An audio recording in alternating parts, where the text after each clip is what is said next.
Finally, we're the last of the prequel films, and I couldn't be happier.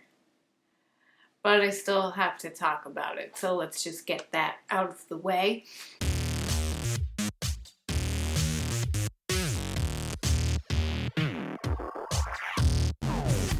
So, Star Wars Episode 3, Revenge of the Sith, the last of the blah blah blah blah. Fine, it's the last of the stupid movies that I have to talk about. So Revenge of the Sith is the penultimate film of the prequels.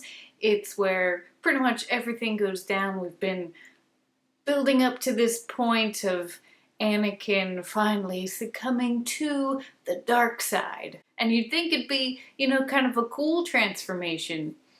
And no, it's not. Yes, Revenge of the Sith is pretty much regarded as the best of the prequel movies. Not a difficult title to receive because the other two movies sucked. So yes, technically, it's probably the best. But in terms of me getting really frustrated, it's still pretty high up there. Basically, everything in this movie is done out of obligation. Just because it's all been established in the original movies, so it's pretty much just like, alright, we just need to put all of these elements in this movie, and then it connects everything to New Hope. We don't really have to be super sincere or creative about it, it's just gotta be in there. And that is how it comes across. Again, Anakin's development into, the Sith Lord is just so not good. The one thing I do buy is that he pretty much does it out of desperation in the moment because there's no one else around. Mace Windu's dead and Yoda and Obi-Wan are off doing other stuff, so he pretty much doesn't really have a choice, and that does come across. But then it all kind of just goes away when Palpatine's just like, you have to kill all the Jedi, just so, and kids, you have to kill kids. And Anakin's like, okay, I'll do whatever. I said to do whatever you ask, so I'll do that. No. Another example of all of this movie and the other two movies, all of it just being done out of obligation to get from point A to point B, is the scene when Padme is dying, essentially, but she's giving birth to Luke and Leia. And as soon as the weird, droid nurse, is holding up, I think Leia's the first one, it's like, oh, it's a girl. And just right off the bat, she's like, Leia.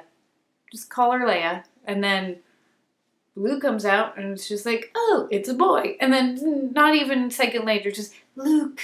And then she says stuff to Obi-Wan, and she dies. There's no real thought into the names, and there's no discussion with Anakin's like, oh, what should we name our kids? It's just, it's in the script, I'm gonna say it, and I'm gonna be done with this movie, thank God. But the scene that really does it for me, that is the quintessential example of the laziest writing, is the scene when Mace Windu, Obi-Wan, and Yoda are chatting it up. Mace Windu's talking about Anakin and just says, I don't trust him. And Obi-Wan says, well, isn't he supposed to be the chosen one? Didn't it say in the prophecy that he's supposed to restore balance to the Force and all that jazz? And then Yoda literally says, the prophecy misread could have been.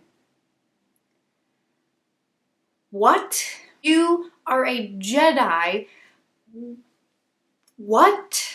When he said that, I pretty much just pictured him or like an older Jedi just being like, oh, we've got this prophecy here. Let's see what it says. Well, it looks like evil and will destroy everything is crossed out.